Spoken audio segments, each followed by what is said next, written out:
vivemos tantas tragédias e tantos problemas, mas você também tem a possibilidade aí de, claro, ter uma oportunidade na vida.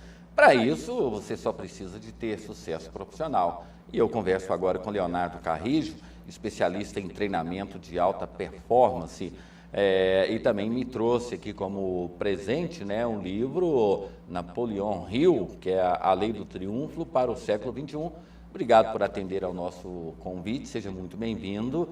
E vamos falar um pouco, né, Leonardo, sobre essa questão do sucesso profissional. Obrigado pela presença. Eu que agradeço, André Marques, né, a presença de poder estar aqui e falar sobre um tema que é uma paixão e do interesse, eu acredito, de todos, né? Como ter sucesso na vida pessoal e profissional. Esse vai ser o nosso bate-papo. Mas é possível qualquer pessoa ter, ou a pessoa já nasce com esse dom, ou há a possibilidade de aprender ou se especializar? Pode-se pegar uma pessoa qualquer e transformá-la num profissional de sucesso, ou a pessoa já nasce, digamos, com esse gene aí do empreendedor e até mesmo do sucesso?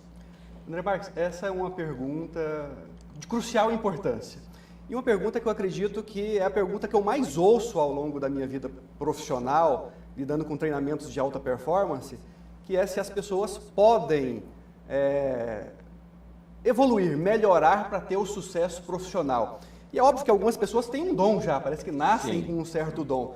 Mas o próprio Napoleon Hill, que é o autor dessa filosofia sobre a qual é baseada todo o nosso trabalho, a ideia central que ele acreditava era de que todas as características para o sucesso podem ser desenvolvidas por qualquer pessoa. Então o que ele fez foi fazer um estudo com grandes triunfadores no início do século XX e chegar à lista de quais os comportamentos que levavam as pessoas a ter sucesso. O que você precisa fazer para ter sucesso na sua vida pessoal e profissional? E foi com base nessa pesquisa de 20 anos que ele escreveu essa obra. Quais são os principais pontos?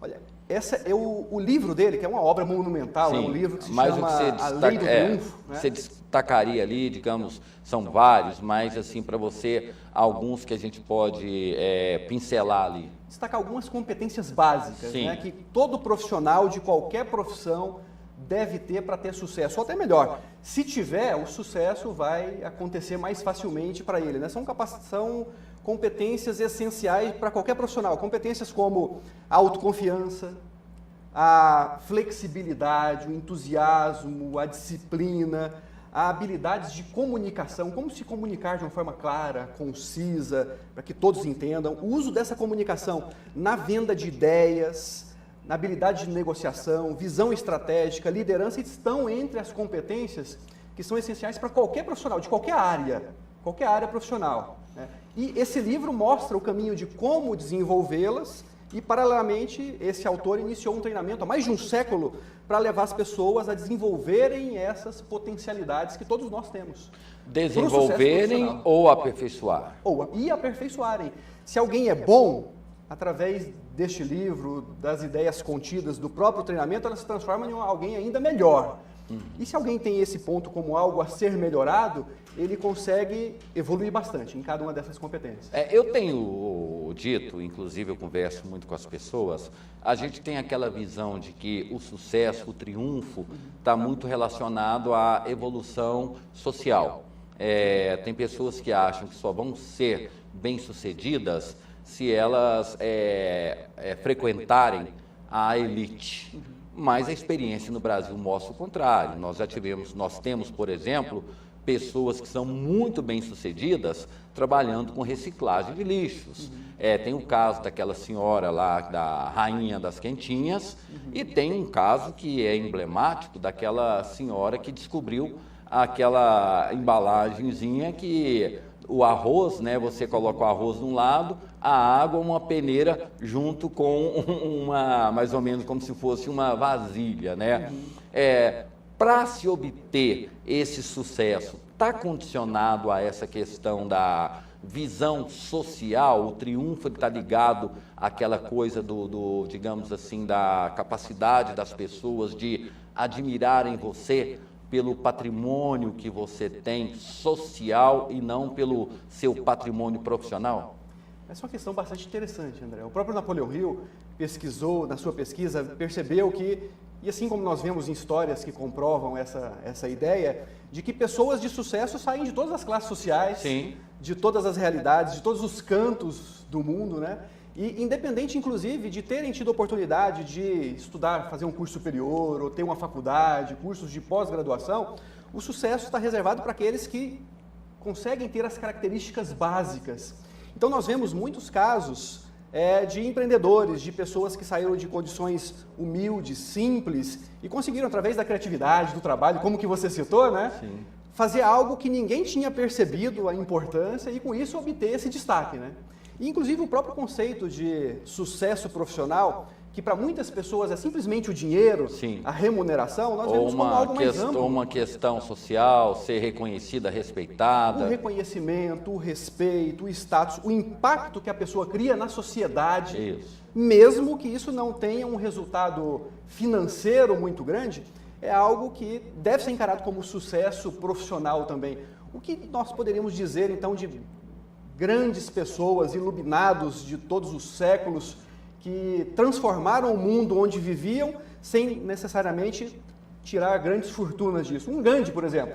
Será que foi uma pessoa que teve um sucesso dentro do seu objetivo? Dentro de uma muito filosofia, grande, né? ele é respeitado, mas financeiramente ele não tem nenhum bem. Ele não tem, ele optou por isso. Isso. Agora, as características que ele teve para conseguir o seu propósito estão todas aí. Por que as pessoas ainda têm o hábito de, às vezes ela consegue um sucesso financeiro, mas ela não tem notoriedade? E aí ela gasta rios de dinheiro para se transformar numa celebridade, achando que ser reconhecido. Você deu o caso de Gandhi, mas tem outras pessoas que seguem o mesmo exemplo, né? Pregando alguma coisa, mas pagando para isso. Ou seja, para elas o sucesso não é ter dinheiro. O sucesso para essas pessoas é serem, de alguma forma, referência a alguma coisa. André, essa questão fala a respeito, muitas vezes, da necessidade mais premente que nós temos. Do ego. Mais importante, o ego, de nos sentirmos valorizados. Isso não é necessariamente ruim, né? Isso é bom. Todos nós temos como propósito nos sentirmos valorizados no meio onde nós estamos inseridos. Então, um profissional de sucesso que já conseguiu o que ele queria do ponto de vista financeiro, ele vai alçar para novos patamares, que é ser conhecido na sociedade onde ele está presente, no meio onde ele está inserido. E muitas pessoas, conforme você é uma pessoa da mídia, da TV, do rádio, do jornal, sabe que muitas pessoas fazem de tudo, né? Porque Sim. a fama é realmente algo que chama bastante atenção. Até de forma equivocada, como alguns casos que são colocados na internet, as pessoas viram notícia de forma não, digamos assim, não politicamente correto, né? Não ética, né? Os 15 minutos de fama, né? Que muitos buscam. Nós percebemos dentro dessa filosofia que essa fama, o status, o reconhecimento é uma consequência natural do sucesso. Vocês ministram cursos, palestras. As pessoas buscam mais o quê? O reconhecimento profissional ou financeiro? André, nesses anos todos trabalhando com treinamento de alta performance, o que nós percebemos é o seguinte, seguindo até a própria pirâmide de Maslow, né, modelo que ficou universalmente conhecido, as pessoas seguem, elas seguem aquela pirâmide da base até o topo, tendo como objetivo escalar essa pirâmide. Então, o primeiro propósito é sempre o reconhecimento, a remuneração. Acredito que é a primeira ideia que nós temos em mente quando nós falamos de sucesso profissional, é obter uma remuneração, uma boa renda. Esse é o primeiro passo.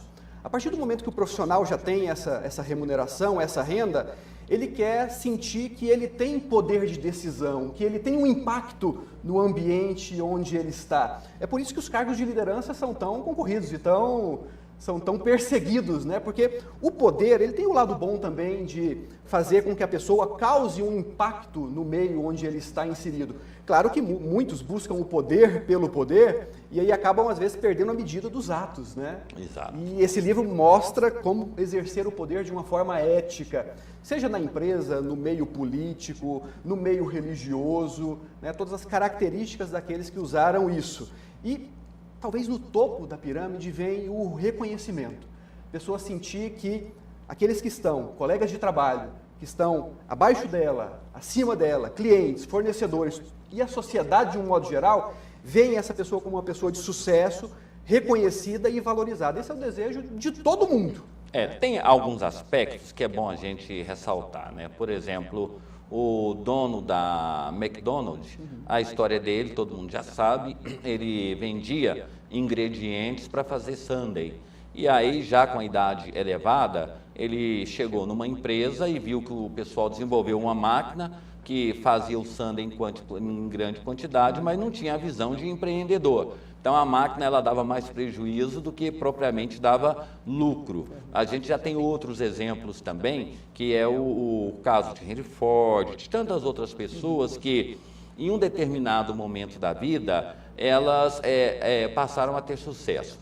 Agora, como é que é fazer, né, colocar na cabeça das pessoas aqui no Brasil, onde existe o preconceito que quando você atinge uma certa idade, você é incapaz, o seu destino é um pijaminha e ficar de frente à televisão. Esses trabalhos que vocês fazem também, existem aquelas pessoas que de forma preconceituosa estariam fora do mercado, ou seja, a idade ela é um fato que impede ou que limita a ação da pessoa também poder participar e se descobrir mesmo depois de uma certa idade? Dentro dos nossos treinamentos, que nós trabalhamos essa filosofia de Napoleão Hill de uma forma prática para a pessoa trazer essas pérolas de sabedoria para a sua vida pessoal, nós já tivemos, André, pessoas de 18 a 80 anos, das mais diversas profissões, empresários, estudantes universitários, médicos, profissionais liberais, comerciantes, jornalistas, assim como você. Temos um amigo Segismar participando, um abraço para o nosso amigo Segismar, participando do treinamento da turma que está acontecendo hoje no Castros.